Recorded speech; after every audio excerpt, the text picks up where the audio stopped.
Сәлем. Ең алғашқы бұт туралы видеомда астынан байқаудамын, сұраныстар бар сіздерден. Карта туралы видео және советтер сұранған. Сондықтан осы бүгінгі видео карта туралы, картаны қалай эффективно жаттауға болады. Мен өзім, егер білмесең, егер осы каналыма жаңадан келсең, биология география комбинациясы бойынша ентіға дайындалдым. Өзім картаны әрине өзім жаттау керек болды. Сондықтан осы видеода мен қалай жаттадым, қалай жаттағаным туралы айтқым келеді, одан бөлек қандай әдістер маған көмектесті жақсы жаттауға. Сондықтан тезірек бастайық солбай. Ең бірінші айтқым келетін бұл сурет салу. Америка ашқан жоқ шығармын, бірақ көбінде дайын картаға қарап жаттағаннан гөрі өзің қолыңмен салған эффективнее.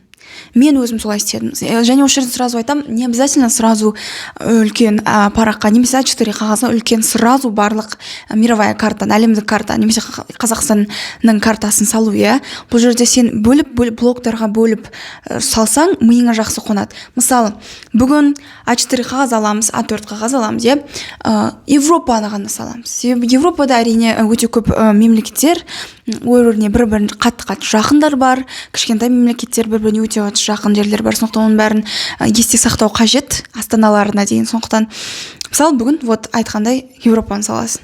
Келесі күні Азияны саласың, шығыс Азияның тоже шығыс батысын, оңтүстік солтүстігін, соның бәрін бөлек-бөлек есіңде қалу үшін салсам болады. Одан кейін оңтүстік Америка солай кете береді. Өзімдікін көрсетсем, мен осындай картаның суретін салдым.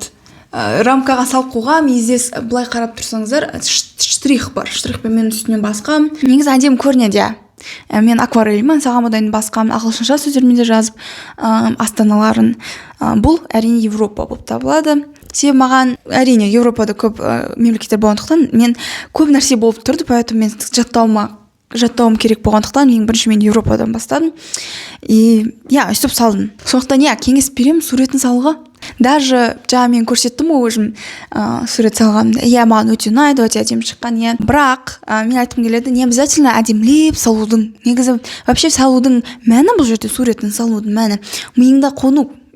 Примерно білу, қай жағында тұр, мына мемлекеттің қасында қандай мемлекет бар. То есть мәселе, яғни негізгі мәні, ол сенің миыңда қалу. Мен даже совет берем, бір рет саласын, одан кейін келесі күні, либо сен бірнеше сағаттан кейін өзінің миыңдағыдай, бұл жолы ешқандай суретке қарамайсың. Салған суретке қарамайсың, басқа параққа алып, жаңағы салғаныңды ойдан жазу. Яғни бұл жерде айтқым келеді, әдемі ғып салу емес, бұл жерде әрине мен мына жақта әдемі салып, рамкаға салып қойғам, ол да әдемі, бірақ көбінде советую әрине бұл жерде қаламмен болсын, ручкамен болсын, әдемі көрінсін, жаман көрінсін, әдемі шықсын, жаман шықсын сенің ойыңша. Бірақ бұл жерде миыңа қонды ма? Сен жаттап алдың ба? Мәселе сода. Сондықтан картаның суретін салайық, және бірнеше рет практиковать етейік. Соны әртүрлі жерде, әртүрлі уақытта, әртүрлі жерде дегенде, әртүрлі параққа. Екінші айтқым келетін пункт, екінші бөлім. Бұл менде travel блогтарды қарау. Travel, так қазақша айтады. Бірақ мен айтқым келгені бұл жерде бізде өте көп телешоулар, телепередачалар бар. Орысша болсын, қазақша болсын, ағылшынша болсын.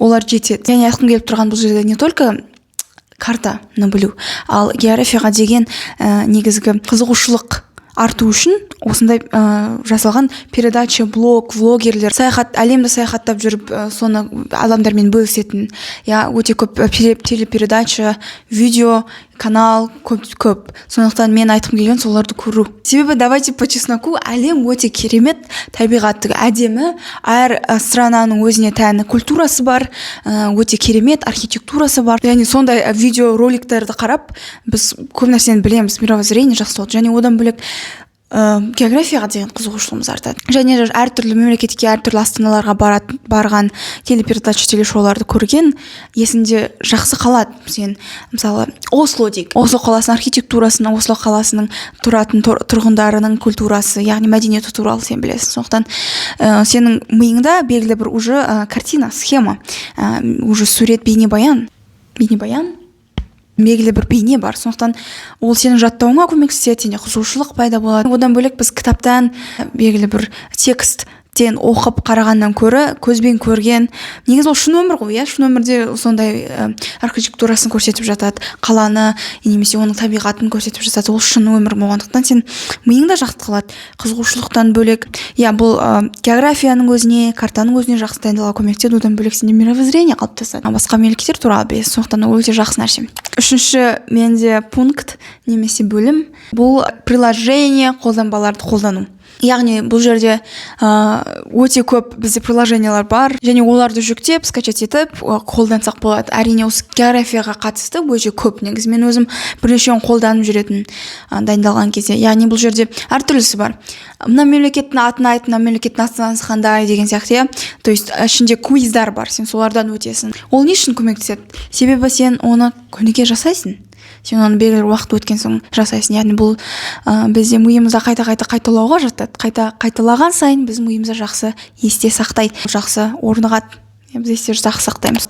Одан бөлек мен әрине айтқым келеді, өзімнің тәжірибем менде қалай болды. Өзім өткендіктен кішігірім кеңестер бергім келеді. Өзімде негізі жеке әлемдік карта жаттауда, немесе әлемдік картаға деген қызығушылық болуда жеке өзімде мәселелер болмады. Әлемдік карта қызығатын. Сондықтан мен білетім, әрине жатқа білмейтім, бірақ бір белгілі бір бейне бар болған еді менде. Бірақ Қазақстан картасына келген кезде менде бейне болғанымен мен одан бөлек бізде Қазақстан өзендерін, көлдерін, тауларын бәрі білу керек қой географияға үшін. Сондықтан олар өте көп болғандықтан мен қашуға тырыстым. То есть мен жаттағым келмеді. Ол жерде өте көп таулар бар, өте көп өзендер бар, және маған олардың ұзындығын жаттау керек, олардың орны қай жақта тұрғанын жаттау керек деп мен барынша қашуға тырыстым. То есть мен географияны оқып жүрдім, там нұсқа талдаулар көрем, және оның ішінен шығып қалады, Мұғалжар таулары туралы, өзендер туралы Қазақстан сұрақтар шыққан кезде мен басып тастап, мен кейін әйтеуір бірдеңе оқып алам деп әйтеуір қашып жүрдім. Оқуым келмеді. Бірақ әрине оқу керек. Сол уақытқа жетті білу, ұбт үшін. Сондықтан ұбт үшін емес әрине, но ұбт-да сол сұрақтар келеді. Сондықтан қаша алмайсың, оқу керек болды. Мен сол бір күннің кешінде отырдым. Мынандай стопка А4 қағаздарды алып алдым. Суретін салуға дайын болдым. Сондықтан аштым, кітапты аштым, ноутбукты аштым. Нұсқа талдаумен бірге Қазақстанның географиясын, Қазақстанның қалаларын қай жерден орналасып соларын салдым. Одан кейін өзендерге бөлек осы уақытты арнап суреттерін салып жүрдім. Және де таулар, Қазақстандағы жазықтар туралы оның бәрін бөлек қағаздарға салып, жазып, конспектеп. Маған ол өте қиын, ұзақ болып уже көрінбеді әрине. Айтқым келеді, то, что ең бірінші түсінген қорытынды бұл тек бізге қиын болып көрінеді. Көз қорқақ, қол батыр. Өзің белгілі бір отырып, белгілі бір дисциплинаға салып, және мен жасауым керек деп отырып жасағаннан кейін саған ол ондай қорқынышты қиын болып көрінбейді.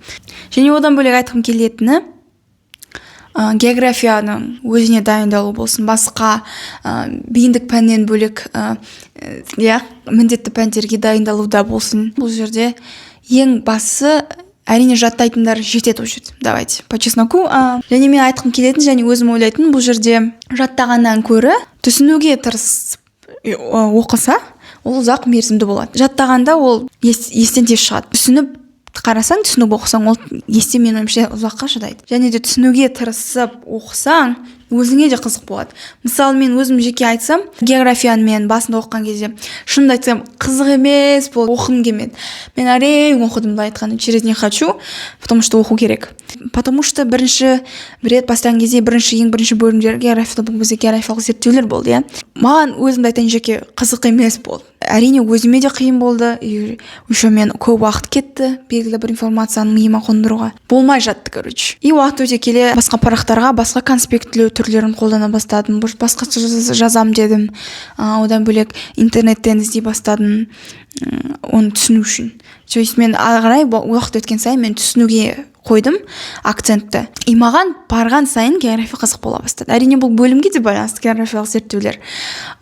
Себебі кейінгі бөлімдерде бұл бізде геоэкономика, геосаясат, маған өте қызық болды. Айтқым келген уақыт өте келе мен түсінуге тырыстым. Түсінуге тырысқандықтан мен түсіндім, түсініп жатырмын қалай болғанын. Мына белгілі нәрсе мен мына белгілі нәрсенің ортасында байланысты түсіне бастадым. Түсінген сайын сенде белгілі бір қызығушылық болады. Түсінген сайын саған оңайырақ бола бастайды. Сен білгің келе бастайды. Ең соңғы қорытындыға мен айтқым келеді.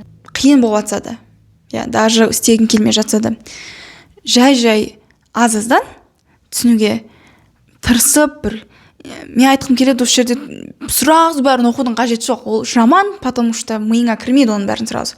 Және екіншісінен сен сразу бәрін оқуға тырыссаң, білесің, өте көп информация келіп жатыр. Мен уже қай жақта жүрмін, мен уже бірінші үйренген информация ұмытып қалдым.